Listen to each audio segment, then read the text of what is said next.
The Hound of the Baskervilles by Sir Arthur Conan Doyle. Chapter 2. The Curse of the Baskervilles. "I have in my pocket a manuscript," said Dr. James Mortimer. "I observed it as you entered the room," said Holmes. "It is an old manuscript." "Early 18th century, unless it is a forgery." "How can you say that, sir?" "You have presented an inch or two of it to my examination all the time that you have been talking. It would be a poor expert who could not give the date of a document within a decade or so. You may possibly have read my little monograph upon the subject. I put that at 1730. The exact date is 1742. Dr. Mortimer drew it from his breast pocket. This family paper was committed to my care by Sir Charles Baskerville, whose sudden and tragic death some 3 months ago created so much excitement in Devonshire. I may say that I was his personal friend as well as his medical attendant. He was a strong-minded man, sir, shrewd, practical, and as unimaginative as I am myself. Yet he took this document very seriously, and his mind was prepared for just such an end as did eventually overtake him." Holmes stretched out his hand for the manuscript and flattened it upon his knee. "You will observe, Watson, the alternative use of the long S and the short. It is one of several indications which enabled me to fix the date." I looked over his shoulder at the yellow paper and the faded script. At the head was written Baskerville Hall, and below, in large scrawling figures, 1742. "It appears to be a statement of some sort." "Yes, it is a statement of a certain legend which runs in the Baskerville family." "But I understand that it is something more modern and practical upon which you wish to consult me?" "Most modern. A most practical, pressing matter which must be decided within 24 hours. But the manuscript is short and is intimately connected with the affair. With your permission, I will read it to you." Holmes leaned back in his chair, placed his fingertips together, and closed his eyes with an air of resignation. Dr. Mortimer turned the manuscript to the light and read in a high, cracking voice the following curious old-world narrative. "Of the origin of the Hound of the Baskervilles there have been many statements. Yet as I come in a direct line from Hugo Baskerville, and as I had the story from my father who also had it from his, I have set it down with all belief that it occurred even as is here set forth. And I would have you believe, my sons, that the same justice which punishes sin may also most graciously forgive it, and that no ban is so heavy but that by prayer and repentance it may be removed. Learn then from this story not to fear the fruits of the past, but rather to be circumspect in the future, that those foul passions whereby our family has suffered so grievously may not again be loosed to our undoing. Know then that in the time of the Great Rebellion, the history of which by the learned Lord Clarendon I most earnestly commend to your attention, this manor of Baskerville was held by Hugo of that name, nor can it be gainsaid that he was a most wild, profane, and godless man. This, in truth, his neighbours might have pardoned, seeing that saints have never flourished in these parts, but there was in him a certain wanton and cruel humour which made his name a byword through the West. It chanced that this Hugo came to love, if indeed so dark a passion may be known under so bright a name, the daughter of a yeoman who held lands near the Baskerville estate. But the young maiden, being discreet and of good repute, would ever avoid him, for she feared his evil name. So it came to pass that one Michaelmas this Hugo, with 5 or 6 of his idle and wicked companions, stole down upon the farm and carried off the maiden, her father and brothers being from home, as he well knew. When they had brought her to the hall, the maiden was placed in an upper chamber, while Hugo and his friends sat down to a long carouse, as was their nightly custom. Now the poor lass upstairs was like to have her wits turned at the singing and shouting and terrible oaths which came up to her from below, for they say that the words used by Hugo Baskerville, when he was in wine, were such as might blast the man who said them. At last, in the stress of her fear, she did that which might have daunted the bravest or most active man, for by the aid of the growth of ivy which covered, and still covers, the south wall, she came down from under the eaves, and so homeward across the moor, there being 3 leagues betwixt the hall and her father's farm. It chanced that some little time later Hugo left his guests to carry food and drink, with other worse things perchance, to his captive, and so found the cage empty, and the bird escaped. Then, as it would seem, he became as one that hath a devil, for, rushing down the stairs into the dining hall, he sprang upon the great table, flagons and trenchers flying before him, and he cried aloud before all the company that he would that very night render his body and soul to the powers of evil if he might but overtake the wench. And while the revellers stood aghast at the fury of the man, one more wicked, or it may be more drunken than the rest, cried out that they should put the hounds upon her. Whereat Hugo ran from the house, crying to his grooms that they should saddle his mare and unkennel the pack, and giving the hounds a kerchief of the maid's, he swung them to the line, and so off full cry in the moonlight over the moor. Now for some space the revellers stood agape, unable to understand all that had been done in such haste. But anon their bemused wits awoke to the nature of the deed which was like to be done upon the moorlands. Everything was now in an uproar, some calling for their pistols, some for their horses, and some for another flask of wine. But at length some sense came back to their crazed minds, and the whole of them, 13 in number, took horse and started in pursuit. The moon shone clear above them, and they rode swiftly abreast, taking that course which the maid must needs have taken if she were to reach her own home. They had gone a mile or two when they passed one of the night shepherds upon the moorlands, and they cried to him to know if he had seen the hunt. And the man, as the story goes, was so crazed with fear that he could scarce speak, but at last he said that he had indeed seen the unhappy maiden with the hounds upon her track. "But I have seen more than that," said he, "for Hugo Baskerville passed me upon his black mare, and there ran mute behind him such a hound of hell as God forbid should ever be at my heels." So the drunken squires cursed the shepherd and rode onward. But soon their skins turned cold, for there came a galloping across the moor, and the black mare, dabbled with white froth, went past with trailing bridle and empty saddle. Then the revellers rode close together, for a great fear was on them, but they still followed over the moor, though each, had he been alone, would have been right glad to have turned his horse's head. Riding slowly in this fashion they came at last upon the hounds. These, though known for their valor and their breed, were whimpering in a cluster at the head of a deep dip or goyle, as we call it, upon the moor, some slinking away, and some, with starting hackles and staring eyes, gazing down the narrow valley before them. The company had come to a halt, more sober men, as you may guess, than when they started. The most of them would by no means advance, but 3 of them, the boldest, or it may be the most drunken, rode forward down the goyle. Now it opened into a broad space, in which stood 2 of those great stones, still to be seen there, which were set by certain forgotten peoples in the days of old.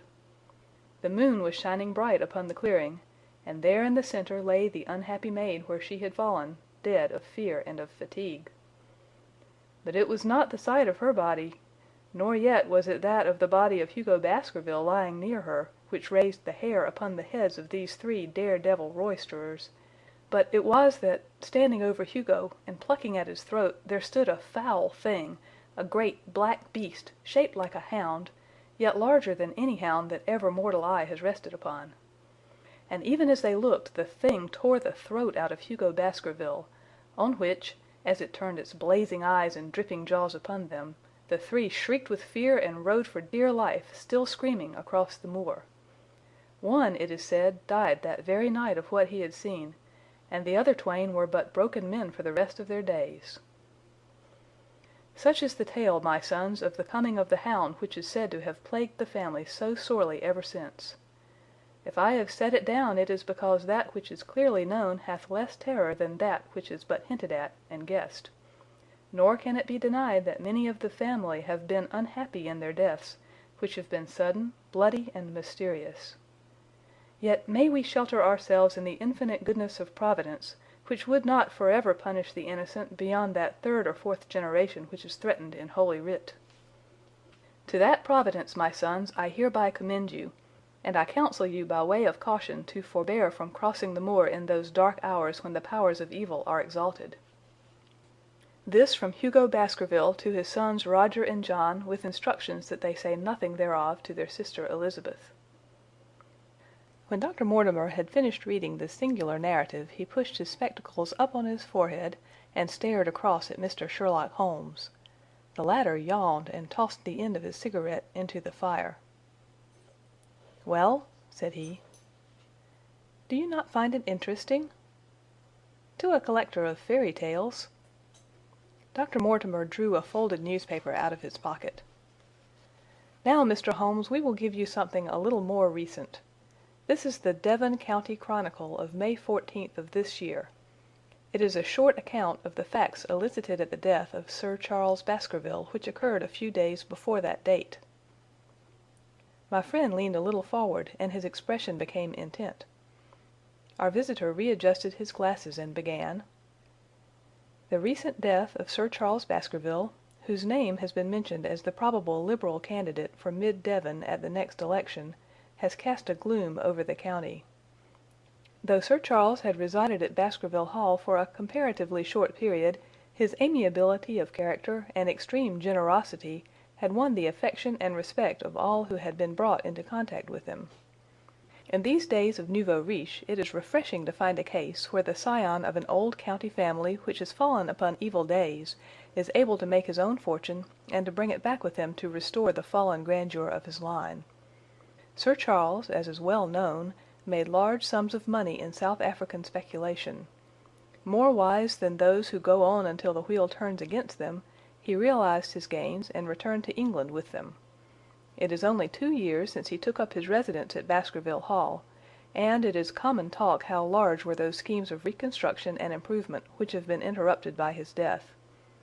Being himself childless, it was his openly expressed desire that the whole countryside should, within his own lifetime, profit by his good fortune, and many will have personal reasons for bewailing his untimely end. His generous donations to local and county charities have been frequently chronicled in these columns. The circumstances connected with the death of Sir Charles cannot be said to have been entirely cleared up by the inquest, but at least enough has been done to dispose of those rumors to which local superstition has given rise. There is no reason whatever to suspect foul play, or to imagine that death could be from any but natural causes. Sir Charles was a widower, and a man who may be said to have been in some ways of an eccentric habit of mind. In spite of his considerable wealth he was simple in his personal tastes, and his indoor servants at Baskerville Hall consisted of a married couple named Barrymore, the husband acting as butler and the wife as housekeeper. Their evidence, corroborated by that of several friends, tends to show that Sir Charles's health has for some time been impaired, and points especially to some affection of the heart, manifesting itself in changes of color, breathlessness, and acute attacks of nervous depression. Dr. James Mortimer, the friend and medical attendant of the deceased, has given evidence to the same effect. The facts of the case are simple. Sir Charles Baskerville was in the habit every night before going to bed of walking down the famous yew alley of Baskerville Hall. The evidence of the Barrymores shows that this had been his custom. On the 4th of May, Sir Charles had declared his intention of starting next day for London, and had ordered Barrymore to prepare his luggage. That night he went out as usual for his nocturnal walk, in the course of which he was in the habit of smoking a cigar. He never returned.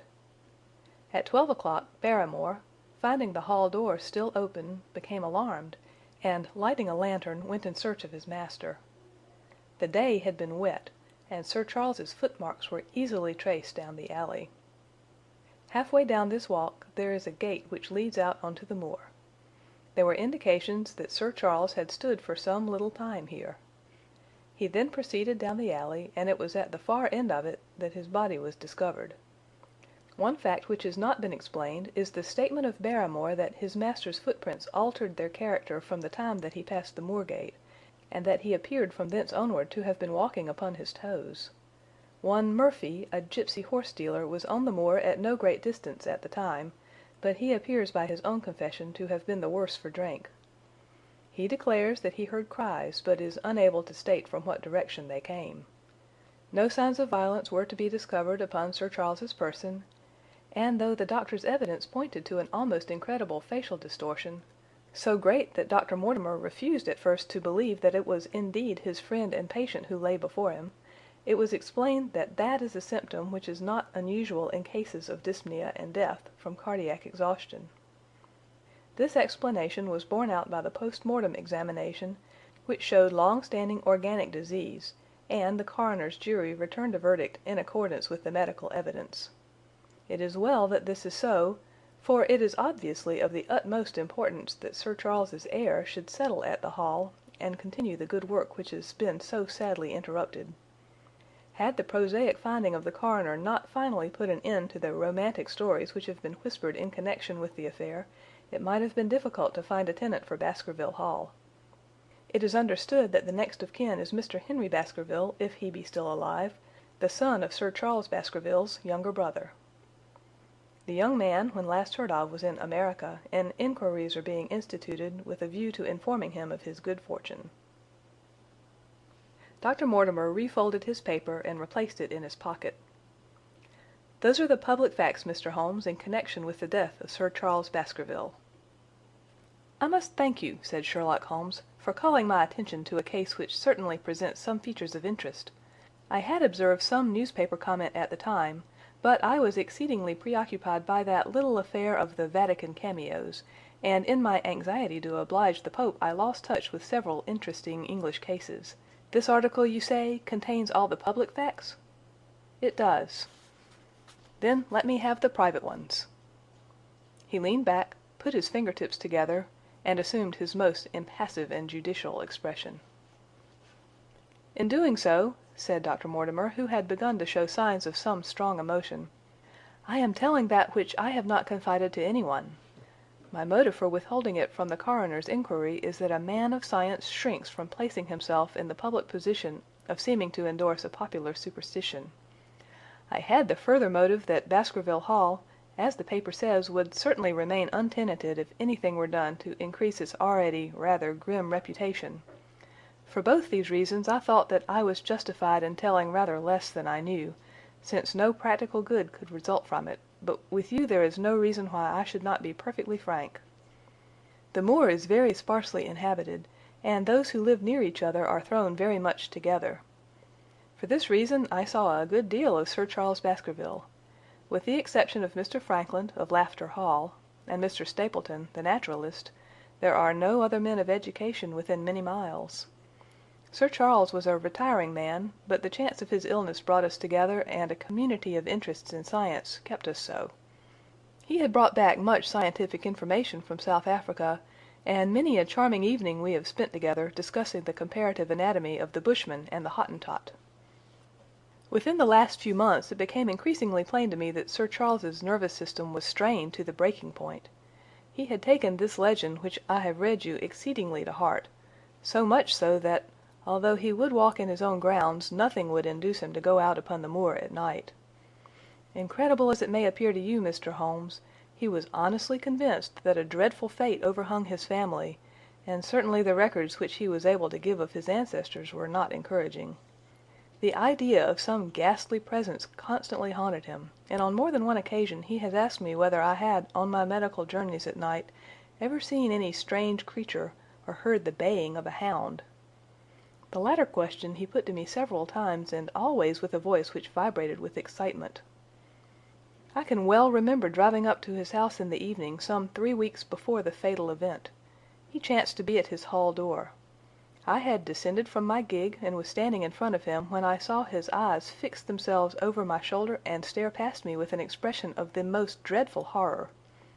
I whisked round and had just time to catch a glimpse of something which I took to be a large black calf passing at the head of the drive.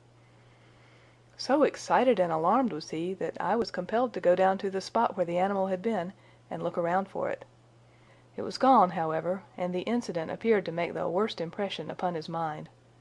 I stayed with him all the evening, and it was on that occasion, to explain the emotion which he had shown, that he confided to my keeping that narrative which I read to you when first I came. I mention this small episode because it assumes some importance in view of the tragedy which followed, but I was convinced at the time that the matter was entirely trivial and that his excitement had no justification. It was at my advice that Sir Charles was about to go to London. His heart was, I knew, affected, and the constant anxiety in which he lived, however chimerical the cause of it might be, was evidently having a serious effect upon his health. I thought that a few months among the distractions of town would send him back a new man. Mr. Stapleton, a mutual friend who was much concerned at his state of health, was of the same opinion. At the last instant came this terrible catastrophe. On the night of Sir Charles's death, Barrymore the butler, who made the discovery, sent Perkins the groom on horseback to me, and as I was sitting up late I was able to reach Baskerville Hall within an hour of the event. I checked and corroborated all the facts which were mentioned at the inquest. I followed the footsteps down the yew alley. I saw the spot at the moor gate where he seemed to have waited. I remarked the change in the shape of the prints after that point. I noted that there were no other footsteps save those of Barrymore on the soft gravel, and finally I carefully examined the body, which had not been touched until my arrival. Sir Charles lay on his face, his arms out, his fingers dug into the ground, and his features convulsed with some strong emotion to such an extent that I could hardly have sworn to his identity. There was certainly no physical injury of any kind. But one false statement was made by Barrymore at the inquest. He said that there were no traces upon the ground round the body. He did not observe any, but I did, some little distance off, but fresh and clear. Footprints? Footprints. A man's or a woman's? Dr. Mortimer looked strangely at us for an instant, and his voice sank almost to a whisper as he answered, "Mr. Holmes, they were the footprints of a gigantic hound." End of Chapter 2.